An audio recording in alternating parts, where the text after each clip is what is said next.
Com a graça e a paz do Senhor Jesus, amém? Motivo de alegria estarmos mais uma vez aqui. Eu nem sabia que era ceia. É bom, né, que aqui a gente sempre é pego de surpresa, né, no dia da ceia. Eu quero que você abra a Bíblia no livro do profeta Isaías, no capítulo de número 9. Nós vamos usar apenas um versículo, o versículo de número 6. Isaías 9, versículo 6. Pela graça de Deus, quero falar nessa noite sobre 3 características de Cristo. E vou usar um texto do Velho Testamento, do Antigo Testamento. Mas a Bíblia toda aponta para Jesus, isso é lindo. E é muito bom falar sobre Jesus. Eu vejo que falar sobre Jesus Cristo é algo que é inesgotável. Sabe, por mais que nós falarmos, por mais que nós pregarmos aqui sobre Jesus, ainda será pouco, porque Ele é muito maior daquilo que nós falamos aqui. Nós falamos, eu costumo dizer, de uma gota, daquilo que é um grande oceano. Então vamos lá, Isaías 9,6 diz assim: porque um menino nos nasceu, um filho nos foi dado, e o governo está sobre os seus ombros, e ele será chamado Maravilhoso Conselheiro, Deus Poderoso, Pai Eterno, Príncipe da Paz. Feche seus olhos mais uma vez. Pai, é a Tua palavra bendita que nós temos lido. O desejo do nosso coração é que o Senhor fale conosco, Deus. Faz o que o Senhor quiser, no nome santo de Jesus. Amém. Bem, Isaías 9 começa dizendo que o povo caminhava em uma grande escuridão, caminhava em trevas. Então aqui no versículo 6 nós lemos que um menino nasceu para governar. Esse menino, nós vamos ver que ele recebeu o nome de Jesus, que significa Salvador, porque ele veio e habitou entre nós. É glorioso isso. Então, usando esse texto, eu quero destacar 3 características de Jesus Cristo. Primeira, a humanidade de Cristo. Um menino nos nasceu, um filho nos foi dado. Muitos duvidam e duvidarão até que Jesus Cristo foi um ser humano. No primeiro século, a igreja sofreu muito ataque dessa grande heresia, dizendo que Jesus Cristo não era homem. Os gnósticos, eles acreditavam que toda a matéria era má e que todo o espírito era bom. Então eles olhavam para a pessoa de Jesus na história e eles viam que não tinha como Jesus ser homem, por tudo aquilo que ele fez. Então, essa questão de muitos não crerem que Jesus veio como homem foi tão séria que João, na primeira carta dele, ele combate, ele alerta sobre esse falso ensino. Olha só o que diz 1 João 4,3: todo espírito que não confessa que Jesus Cristo veio em carne, não é de Deus, mas este é o espírito do anticristo. Olha só, para nós hoje, talvez nós não vivemos nesse contexto. Claro que existem muitas heresias e muito maiores, e em número muito maior, mas aqui eles enfrentavam isso, pessoas que estavam dizendo que Jesus não era humano. Então, mas por que a humanidade de Jesus é tão importante? Você já parou para analisar? Por que Jesus veio ao mundo? Por que ele teve que nascer de uma virgem? Por que ele precisou se fazer homem? Nós vamos ver que Jesus, ele cumpriu todas as profecias que dizia sobre ele. Ele veio para ser um representante do homem. Nós vamos ver isso, porque o homem pecou e precisava de um justo para morrer, para salvar o homem. Então, olha só, as profecias que Jesus cumpriu, olha só o que Jesus diz, é um relato do próprio Jesus Cristo. Lucas 24, versículo 44 em diante, Jesus diz assim: foi isso que eu lhes falei enquanto ainda estava com vocês. Era necessário que se cumprisse tudo que a meu respeito estava escrito na lei de Moisés, nos profetas e nos salmos. Então lhes abriu o entendimento para que pudessem compreender as escrituras, e lhes disse: está escrito que o Cristo haveria de sofrer e ressuscitar dos mortos no terceiro dia, e que em seu nome seria pregado o arrependimento para perdão de pecados a todas as nações, começando por Jerusalém.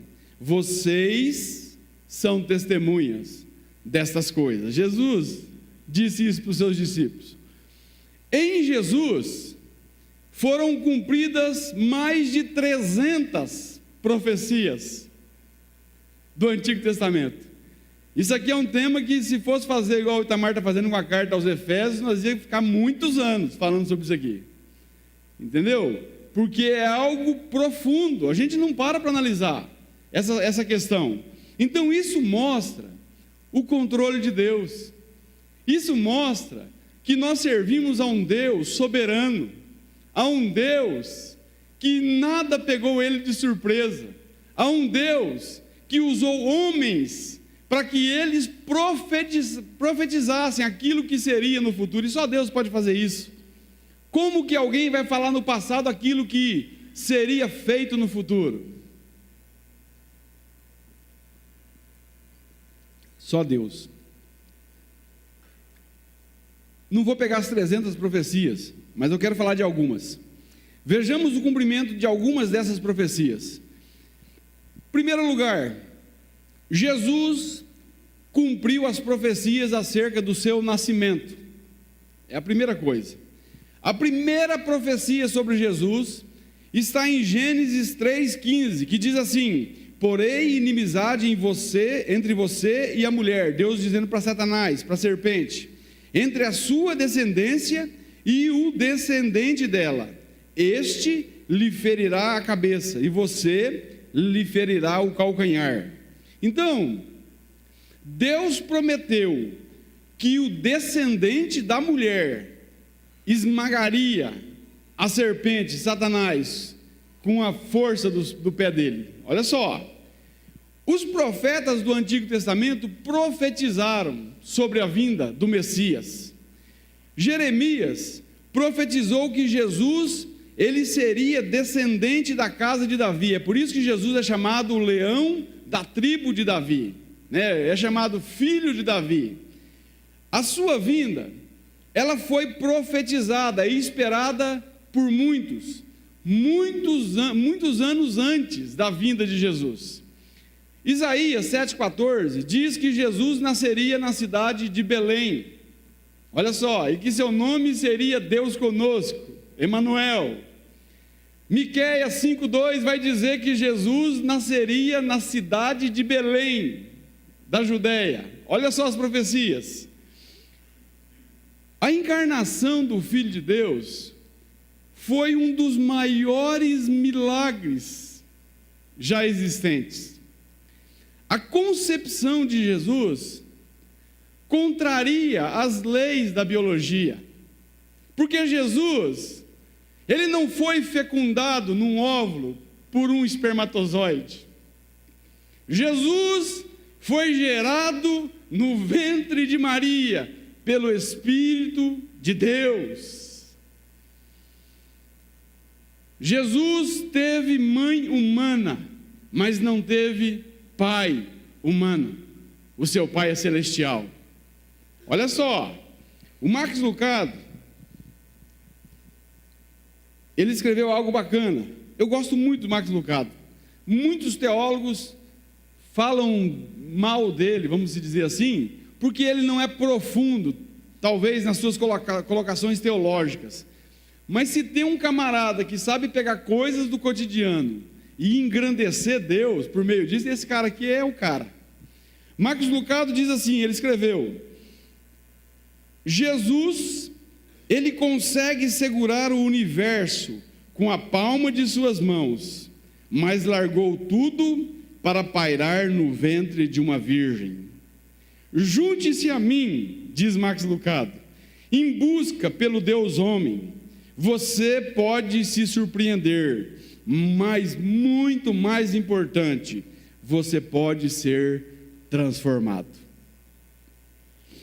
O pastor Philip Yancey, no seu livro O Jesus que eu nunca conheci, muito bom, recomendo, ele diz que ele começou a entender um pouquinho da encarnação de Jesus Cristo depois que ele comprou um aquário para água salgada.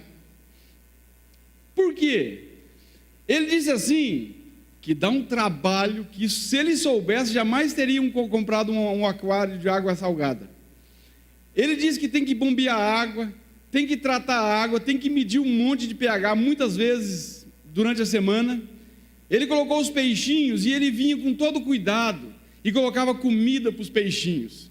Ele tratava os peixinhos da melhor maneira possível. Ele fazia de tudo para os peixinhos, cuidava do aquário.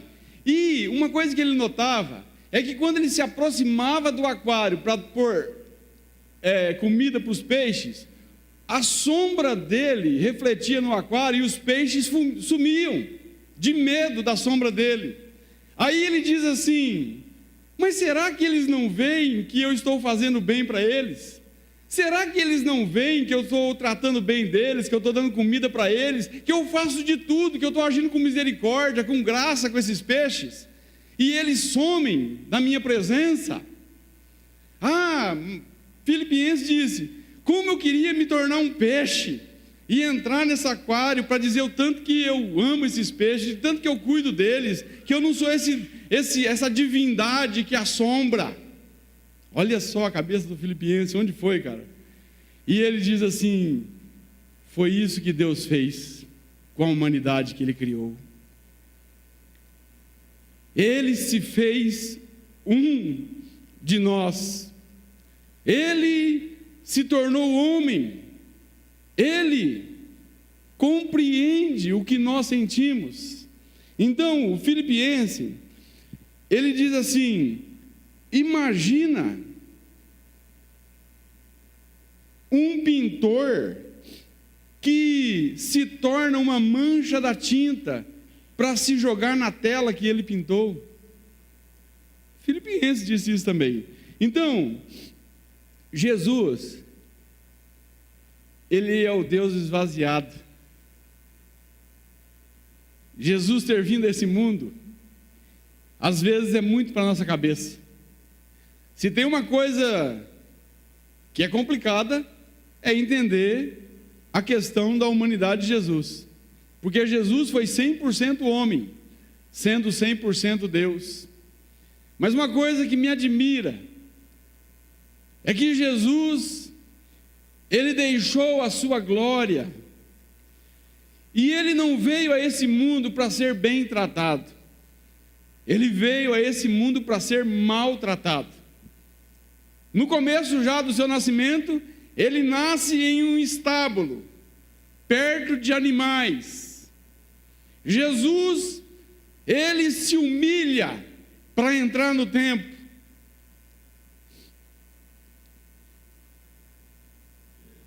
João 1, versículo 1, 2 e 3, diz assim: no princípio era o Verbo, e o Verbo estava com Deus, e o Verbo era Deus.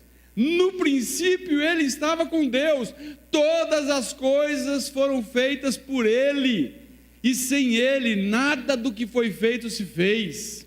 E aí o versículo 14 de João 1 diz assim: e o Verbo se fez homem e habitou entre nós, e nós vimos a glória do unigênito de Deus.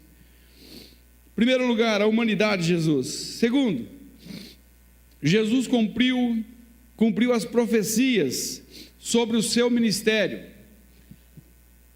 Isaías profetizou sobre o ministério de Jesus. Eu só vou usar esse texto só. Isaías diz assim, Isaías 61, versículo 1 e 2: o Espírito do Senhor está sobre mim, porque o Senhor ungiu-me para levar boas notícias aos pobres, enviou-me para cuidar dos que estão com o coração quebrantado, a anunciar a liberdade aos cativos e a libertação das trevas aos prisioneiros, para proclamar o ano da bondade do Senhor. 700 anos antes de Jesus cumprir isso. Aí Jesus, Lucas, capítulo 4, versículo 14, está escrito: Jesus voltou para a Galileia no poder do Espírito, e por toda aquela região se espalhou a sua fama, e ensinava nas sinagogas, e todos o elogiavam. Ele foi a Nazaré, onde havia sido criado, e no dia de sábado entrou na sinagoga, como era de seu costume, e levantou-se para ler. Olha só, Jesus vai na sinagoga e ele levanta para ler. Foi-lhe entregue o livro do profeta Isaías.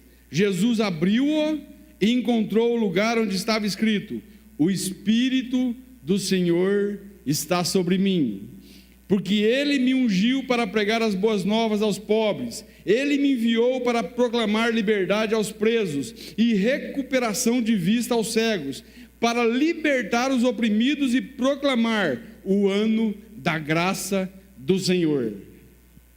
Aí Jesus devolve o pergaminho, senta-se e diz: esta palavra se cumpre hoje. Falando dele mesmo. Cara, é glorioso isso. Tanto é que os judeus não aceitaram. Eles expulsaram Jesus da sinagoga, levaram ele no pináculo da colina para lançá-lo precipício abaixo. Mas Jesus passou entre eles e foi embora. Outra coisa, terceiro lugar, Jesus cumpriu as profecias sobre o seu sofrimento, sobre a sua morte, sobre a sua ressurreição. Eu não vou falar aqui do cumprimento, vou falar das profecias. O cumprimento a gente já sabe. Olha só, Zacarias profetizou que Jesus seria vendido por 30 moedas de pratas. Zacarias 11, versículo 12: eu lhes disse, se acharem melhor assim, paguem-me, se não, não me paguem. Então eles pagaram 30 moedas de prata. Falando de Judas Iscariotes. Olha só o que Isaías profetizou. Ele profetizou que Jesus seria julgado, mas ficaria calado. Isaías diz: ele foi oprimido e afligido, contudo não abriu a sua boca. Como um cordeiro foi levado para o matadouro, e como uma ovelha que diante dos seus tosqueadores fica calada, ele não abriu a sua boca. Isaías 53, 7. Isaías profetizou que Jesus morreria por nós, por causa dos nossos pecados. Olha só o que diz Isaías 53, versículo 4 e 5. Certamente Ele tomou sobre si as nossas enfermidades, Ele levou sobre si as nossas dores, contudo, nós o consideramos castigado por Deus atingido e afligido, mas Ele foi traspassado por causa das nossas transgressões, foi esmagado por causa das nossas iniquidades. O castigo que nos traz paz estava sobre Ele, e pelas suas feridas nós fomos curados. Ele foi moído pelas nossas transgressões. Todas as vezes que eu participo da ceia, que eu coloco um pedaço de pão na boca e eu mastigo esse pão, eu lembro do corpo de Jesus que foi triturado por nós, por causa dos nossos pecados. Olha só o que os nossos dentes fazem num pedaço de pão, acaba com o pão. Jesus, Ele se doou, Ele se deu a si mesmo por nós. Ele sofreu e sofreu morte de cruz. Não é uma morte qualquer, por causa de mim.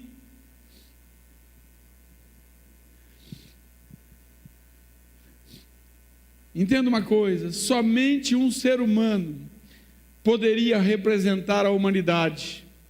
É por isso que somente Jesus, perfeito, sem pecado, o justo de Deus, poderia morrer naquela cruz, para purificar miseráveis pecadores injustos, e dar a esses pecadores o direito de irem para a glória celestial por causa de Cristo. Sem derramamento de sangue não há perdão de pecados. Jesus precisou derramar o sangue dele. Nós tomamos o cálice aqui, ele verteu, não foi um pouquinho de sangue, ele verteu todo o seu sangue. Lembrei de algo que aconteceu, não sei se vou colocar como ilustração, porque não sei se é verdade, mas de um menininho que estava muito mal no hospital, estava precisando de sangue, e o seu irmãozinho foi chamado, porque somente o irmãozinho tinha o tipo de sangue daquele menininho, e aquele menininho disse: olha, você vai ter que tirar o seu sangue para salvar a vida do seu irmão. E ele disse: tudo bem. Então colocaram um garrote, colocaram agulha na veia dele, e o sangue dele começou a sair do seu corpo, e ele começou a dizer para o enfermeiro: quando é que vai acabar? Quando é que eu vou morrer? O menininho achava que ele ia dar todo o sangue dele para o irmão, que ele ia morrer para o irmão dele ser salvo. Foi isso que Cristo fez por nós. Não foi com prata ou ouro que nós fomos resgatados da nossa vã maneira de viver, mas foi com o precioso sangue de Cristo, o sangue de um cordeiro imaculado, de um cordeiro incontaminado. Deus enviou o seu Filho como homem para salvar os homens. Jesus, ele fez um único sacrifício capaz de salvar, de purificar o homem. Jesus morreu para nos dar vida. Nós cantamos isso muito. Eu pergunto para você: Jesus veio a esse mundo para morrer, para te dar vida e vida eterna. Eu pergunto: você tem essa vida? Você tem vida eterna? Ah, Paulo, talvez um dia quando eu morrer. Não! Jesus diz: em verdade te digo, que quem crê em mim tem a vida eterna. Não é que vai ter, tem. João 3,36.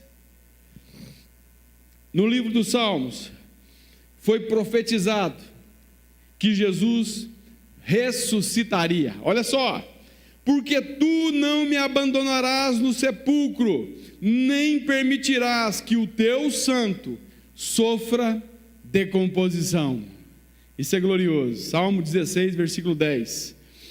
Todas as profecias relacionadas ao nascimento, vida, morte, ressurreição e ascensão de Jesus Cristo foram cumpridas pelo Messias, Jesus Cristo, Jesus o Cristo, o Messias. A humanidade de Cristo deve nos consolar. Por quê?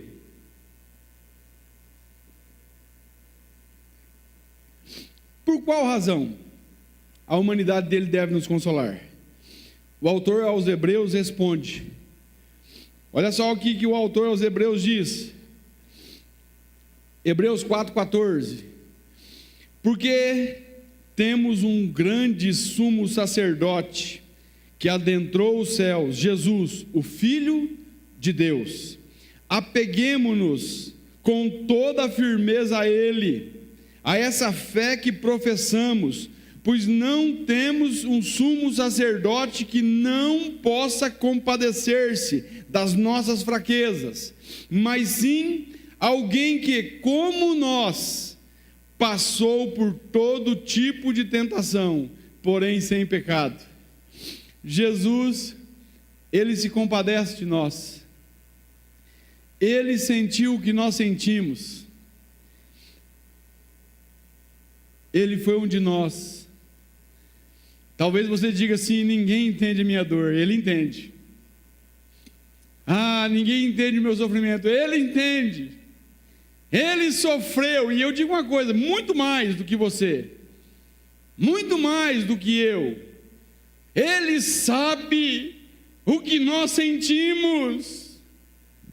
Ele sabe das nossas angústias. Ele conhece o que está profundo do nosso coração. Ele foi homem. Ele sabe o que passamos. Aí você pode dizer assim: ah, Paulo, mas Jesus era Deus. Sim, porém esvaziado.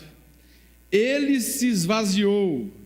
Filipenses 2,5 vai dizer assim: tende em vós os mesmos sentimentos que houve também em Cristo Jesus, que mesmo sendo Deus, não teve por usurpação, não quis tomar o lugar de Deus, mas esvaziou-se a si mesmo, tomando a forma de homem. E como homem, ele foi obediente até a morte, e morte de cruz. Pelo que Deus o exaltou soberanamente, e lhe deu o nome que é sobre todo nome, para que ao nome de Jesus todo joelho se dobre no céu, na terra e no mar, e toda língua confesse que Jesus Cristo é o Senhor, para a glória de Deus Pai. Ele se esvaziou. Hebreus 4,16 diz assim: assim sendo, aproximemo-nos do trono da graça com toda a confiança, a fim de recebermos misericórdia e encontrarmos graça que nos ajude no momento de necessidade. Nós podemos confiar nesse Deus. Nós somos mais do que vencedores em Cristo Jesus. Como disse alguém, vencedores são aqueles que vencem as dores. Achei interessante, não conheço o autor. Um dia não haverá mais dor, nem lágrimas, nem clamor, nem morte. E nós viveremos para sempre com aquele que venceu por nós. Primeira característica, a humanidade de Cristo. Segunda, o governo de Cristo. Olha só, porque o menino nos nasceu, um filho nos foi dado, e o governo está sobre os seus ombros. Isaías, ele profetiza sobre o governo do Cristo, do Messias. A palavra Cristo não é um sobrenome de Jesus, mas um título dado a ele que significa o ungido de Deus, o Messias. Então Cristo não era um sobrenome de Jesus. Nós costumamos dizer Jesus, né? Cristo, parece que é o nome e sobrenome, não é. Jesus é o Cristo, o Messias. Primeiro aspecto do governo de Deus, de Jesus: esse governo não é terreno. É interessante isso. O povo de Deus os judeus, eles esperavam um rei que viesse para acabar com o Império Romano. Eles esperavam um Messias forte, poderoso, que vencesse a guerra, que tomasse o trono, que assentasse no trono e dirigisse e governasse o povo de Deus, e o povo de Deus reinasse com ele. Essa era a visão do povo de Israel. Aí aparece um Jesus sem aparência, aparece um Jesus falando de humildade, aparece um Jesus fraquinho,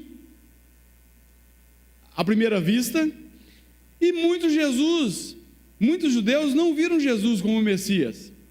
Você pode ver que Jesus, ele era contrariado, o povo não acreditava nele, os judeus não acreditavam que ele era o Messias, alguns sim, mas outros não. Jesus disse: o meu reino não é desse mundo. Olha aí, o reino não é terreno. Se olharmos para esse mundo numa perspectiva apenas terrena, vamos ver que o reino de Deus está longe. Nós vivemos num mundo sem Deus, não que Deus não esteja agindo, mas que os homens não querem buscar a Deus, os homens não querem servir a Deus, os homens não querem obedecer a Deus. Nós vivemos num mundo que o maligno que governa, esse sistema, como diz um pastor, podre, sujo e corrompido, que rege as pessoas na terra. Olha só, nós vivemos num mundo de injustiça, um mundo de roubo, de violência, muita miséria, muito sofrimento. Aí nós podemos indagar: cadê o reino de Deus? Cadê o reino de Deus? Cadê o amor? Aborto, assassinatos, criancinhas chorando com fome, uma saúde, um sistema de saúde fadado ao fracasso a cada dia.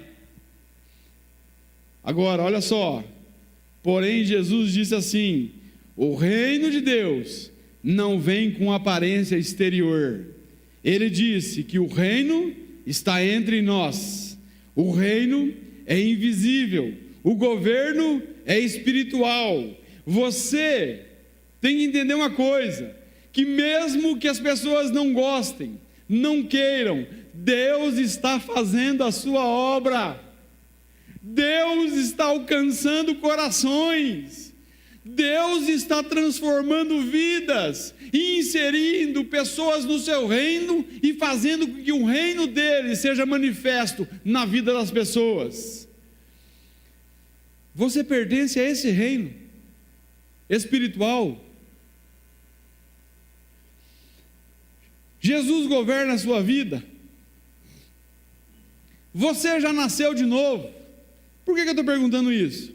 Porque para entrar nesse reino é necessário nascer de novo. Jesus disse a Nicodemos: em verdade eu te digo, que se você não nascer de novo, você não vai ver o reino de Deus. Aí ele diz: é necessário nascer da água e do Espírito, porque se isso não acontecer, você não vai entrar no reino de Deus. A vida muda quando Jesus muda a vida, quando nós somos governados por Ele. Isso não quer dizer que nós somos perfeitos, isso não quer dizer que você nunca mais vai pecar. Não é isso. Mas uma coisa é clara na vida daqueles que foram chamados para esse reino: há no coração desses um desejo enorme de glorificar o Rei, de exaltar o Rei desse reino, de viver na presença do Rei, de ser súditos do reino de Jesus Cristo. Segundo aspecto do governo de Cristo: esse governo não pode ser abalado. Hebreus 12, 28 é um dos versículos que eu gosto muito, que diz assim: por isso, tendo recebido um reino que não pode ser abalado, retenhamos a graça pela qual sirvamos a Deus agradavelmente, com reverência e piedade. Olha, isso aqui é maravilhoso. O reino de Deus não pode ser abalado.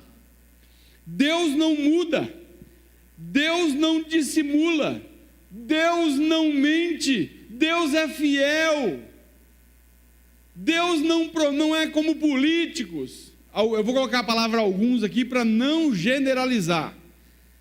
Alguns políticos prometem e não cumprem, mas não é isso que acontece com Deus. Ele promete, ele faz, ele cumpre. Por quê? Ele é fiel. Deus não é levado pelas emoções. De dia está tudo bem, de tarde Deus está bravo. Imagina se Deus fosse assim, fosse levado pelas emoções, igual muitas vezes nós. A fé é um firme fundamento, não é areia movediça. É interessante isso. Os homens quebram pactos, os reinos humanos, eles foram, são e serão abalados. Se você olhar para os grandes impérios da história, eu começo a questionar: cadê o reino egípcio e os faraós? Cadê o império babilônico do grande rei Nabucodonosor? Cadê o império medo-persa do grande rei Ciro ou Dario?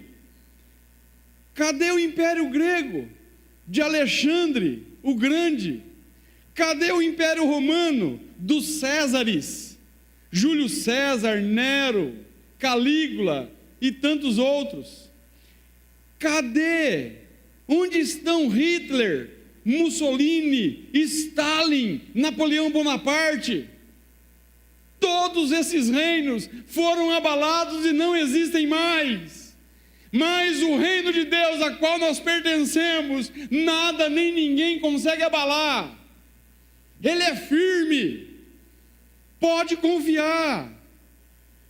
Um dia, acho interessante, chegaram no pastor Manuel Fernandes, homem de Deus. Um dia chegaram no pastor Manuel Fernandes e disseram para ele assim: pastor, estão querendo puxar o teu tapete.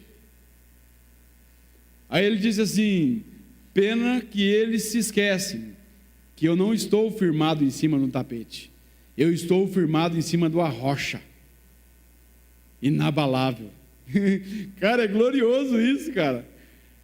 Que coisa gloriosa que o pastor Manuel falou. Nós não estamos firmados em cima de um tapete que ninguém pode puxar, é em cima da rocha que é Cristo.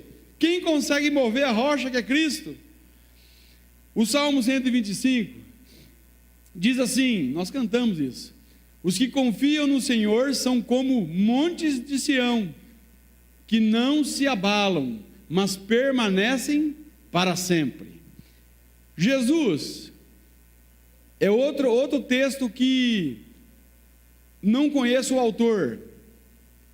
Eu acho que esse camarada aqui era tão cristão que ele nem colocou o nome dele para que o nome de Cristo fosse exaltado apenas.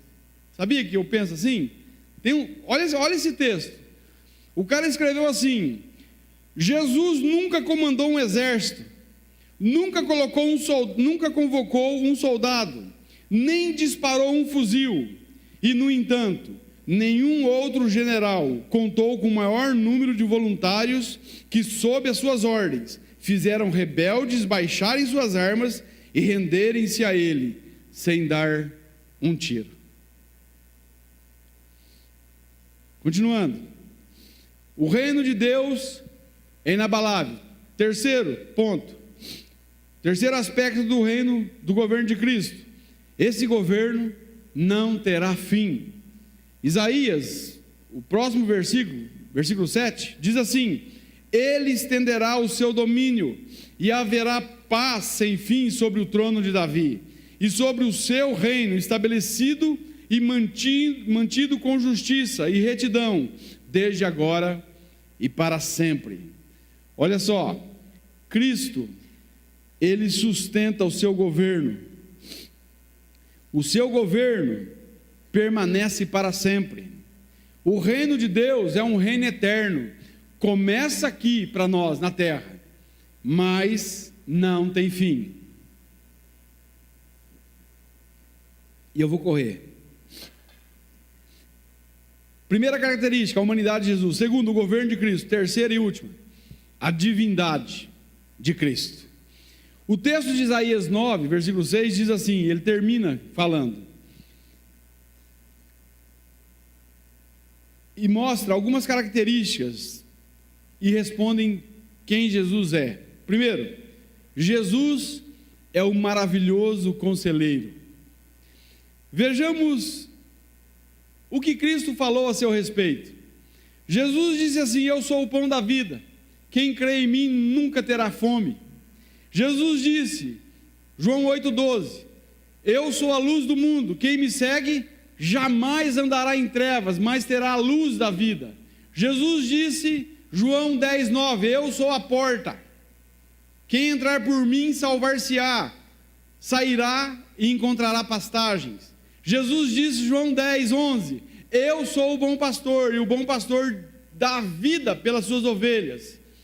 João 11,25, eu sou a ressurreição e a vida, quem crê em mim, mesmo que morra, ainda viverá. Jesus disse, João 14,6, eu sou o caminho, a verdade e a vida, e ninguém vem ao Pai, senão por mim. A Bíblia é cheia dos conselhos de Jesus. Olha o Sermão do Monte, olha as parábolas de Jesus, olha os ensinos de Jesus. Rapaz, nós temos muito para desfrutar.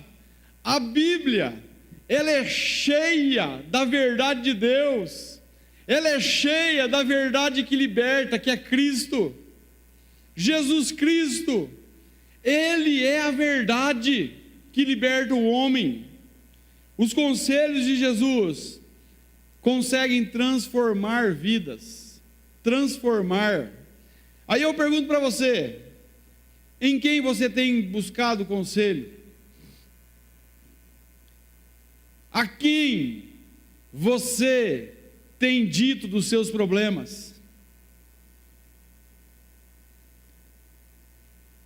Eu não sou contra aí a psicólogos, nada contra. Mas tome cuidado. Há muitos psicólogos e psicólogas ímpias, que não tem nada de Deus, que você vai em conta do seu problema, e ao invés de você sair curado, você sai cheio de problemas. Pessoas que não conseguem tratar com a alma humana, porque tão somente aprenderam nos livros de faculdade. As pessoas gostam, muitas vezes, de buscar conselho nos ímpios, não ouvem os justos. Eu lembrei do Salmo 1, né? Bem-aventurado o homem que não anda segundo o conselho dos ímpios, nem se detém no caminho dos pecadores, nem se assenta na roda dos escarnecedores. Busque conselhos em Cristo. Ele sabe tudo sobre você. Ele conhece o profundo da sua alma. E eu me insiro nisso. Ele nos conhece. Agora, quanto tempo nós gastamos falando com Jesus? E Ele conhece a nossa dor. Ele foi homem. Que eu e você, nós possamos orar, possamos chamar Jesus para um convívio, possamos clamar, sabe, por Jesus, e dar a Ele, sabe, aquilo que muitas vezes nos angustia, que nós possamos lançar toda a nossa ansiedade nele, porque Ele tem cuidado de nós. Jesus é maravilhoso conselheiro, sigamos os conselhos dele. Segundo, Jesus é o Deus poderoso, Deus forte, né, como diz algumas outras traduções. Jesus, Ele não é uma divindade tribal, Ele não é um Deus morto, que precisa ser carregado pelos homens. Jesus, ele não é como o Loki do filme dos Vingadores. Eu achei bacana aquela cena. A cena que eu mais gostei do filme dos Vingadores foi aquela lá, que o Loki diz para o Hulk: eu sou um Deus, eu não sou como vocês, míseras criaturas. Aí o Hulk pega ele assim, bate nele para tudo que é lado, deixa ele moído no chão e sai dizendo: Deus fraco. Isso no filme. Jesus é o Deus forte, é o Criador e sustentador de tudo. Jesus acalmou tempestades, o mar e o vento lhe obedecem, até a natureza lhe obedece. Jesus disse: todo o poder me foi dado no céu e na terra. Jesus disse: eu sou o Alfa e o Ômega, aquele que é, que era e que há de vir, o Todo-Poderoso. Olha só, como Deus forte, Jesus mostrou o seu poder também na fraqueza, com humildade, se esvaziando. Jesus mostrou seu ser forte, morrendo para si mesmo. Para vencer qualquer fraqueza, nós precisamos nos entregar a Deus. Nós precisamos reconhecer que nós precisamos dEle. É Ele que tem a força, é Ele que nos fortalece. Em Cristo, na força dEle, nós conseguimos poder para vencer a nós mesmos, para vencer o pecado que nos seduz, para vencer o inimigo da cruz. Em Cristo, nós podemos. Paulo, em Filipenses 4,13, diz: tudo posso naquele que me fortalece. Tudo posso, olha aí, um grande poder, mas posso o quê? Posso passar fome. É o que o Paulo está dizendo lá. Ah, Paulo, esse poder ninguém quer. Você já viu que esse poder ninguém busca? O povo quer outro tipo de poder de Jesus. Esse poder para aguentar as adversidades, muitos não buscam. Jesus, a Itamar já disse aqui, ele venceu a morte. Olha só, ele é o Deus forte que venceu a morte. Ele nos deu vida, vida eterna. Ele está vivo. Ele está vivo. Quem é Jesus? Jesus é o Deus forte. Terceiro, Jesus é o Pai da eternidade. Jesus é eterno. No original em hebraico, esse texto aqui não traz consigo a palavra Pai. É melhor traduzido literalmente por eterno. Jesus é eterno. Porque assim como Deus o Pai é eterno, Jesus também é eterno. Mas Jesus não é o Pai. Que fique bem claro aqui. É outra coisa bastante complicada nessa questão da deidade de Cristo, né? Da questão da Trindade. Mas eu vejo, Deus, ele age, é um só Deus, mas formado por três pessoas distintas: Pai, Filho e Espírito Santo. Jesus não foi criado. Jesus é o Criador. Já citei João 1, versículo 3: todas as coisas foram feitas por Ele, e sem Ele nada do que foi feito se fez. Jesus, Ele também é antes de todas as coisas, diz Colossenses 1,17. A eternidade de Cristo parece ser algo simples. Jesus ser eterno, ser pré-existente, parece ser simples. Mas eu vivi 30 anos da minha vida achando que Jesus tinha começado em Maria. Eu não acreditava no Jesus Deus. Eu acreditava no Jesus filho de Maria. Aí quando veio o novo nascimento, os olhos foram abertos e eu vi a grandeza de Jesus Cristo. Jesus estava na glória antes que esse mundo existisse. Na oração sacerdotal, Jesus diz assim, João 17, versículo 5, o versículo 4 diz assim: Pai, glorifica-me junto a Ti, com aquela glória que eu tinha contigo, antes que o mundo existisse. Olha só, outra coisa, Jesus em João 8,56, Jesus tem uma conversa com os judeus, e diz assim: Abraão, o pai de vocês, ficou muito alegre em ver o meu dia. Olha só, aí os judeus disseram para Jesus: mas você não tem nem 50 anos, como assim Abraão viu o teu dia? Aí ele disse: antes que Abraão existisse, eu sou. Eu sou, era o Deus do Antigo Testamento, disse lá para Moisés, quando a sarça ardeu, Moisés disse: eu vou em nome de quem? E Deus diz: diga que o eu sou te enviou. E Jesus usa o mesmo termo, eu sou. E os judeus reconheceram que ele disse que ele era Deus. Aí, se você continuar lendo, você vai ver que os judeus tentam apedrejar Jesus por causa disso. E Jesus se safou de novo, e saiu, e se escondeu, e foi embora. O texto vai dizer assim: Jesus, ele então, para não ser apedrejado, escondeu-se e saiu do templo. João 8,59. Quem é Jesus? Quem Jesus é? Quarto e último, para encerrar. Ele é o príncipe da paz. O seu nome será maravilhoso conselheiro, Deus forte, Pai da eternidade, príncipe da paz. Paz. A paz é uma pessoa, Jesus.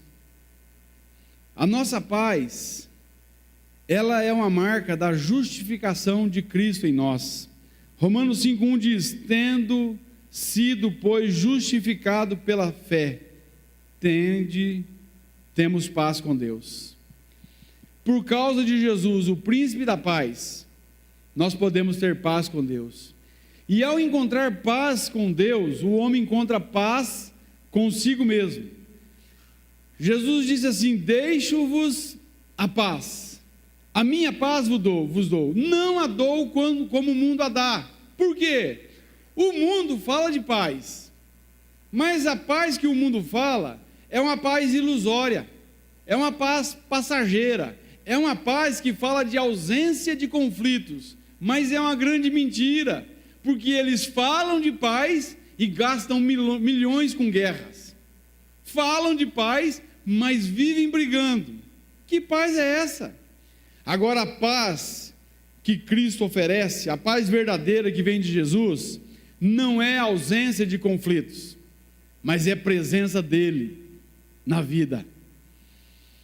Sabe, a paz de Jesus é algo que excede todo entendimento, como diz Paulo. Por quê?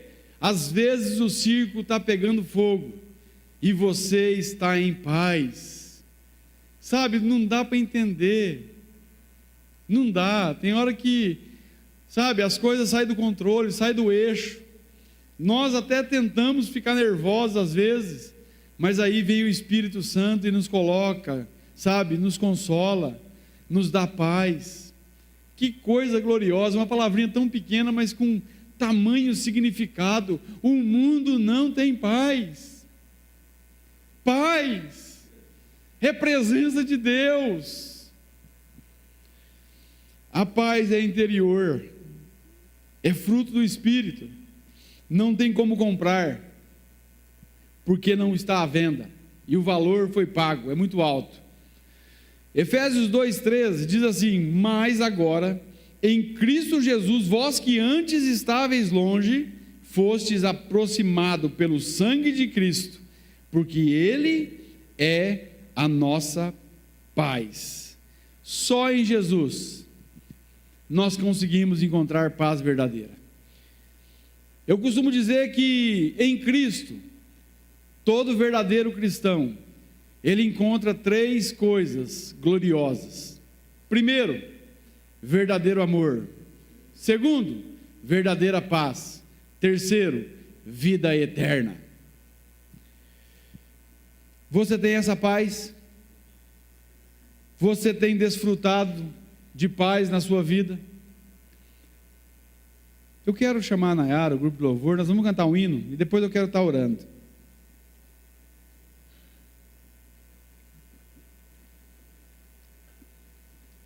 Jesus é o príncipe da paz. Isso é glorioso. E eu quero que você se coloque em pé. Vamos cantar esse hino. Adore a Jesus. Adore a Ele.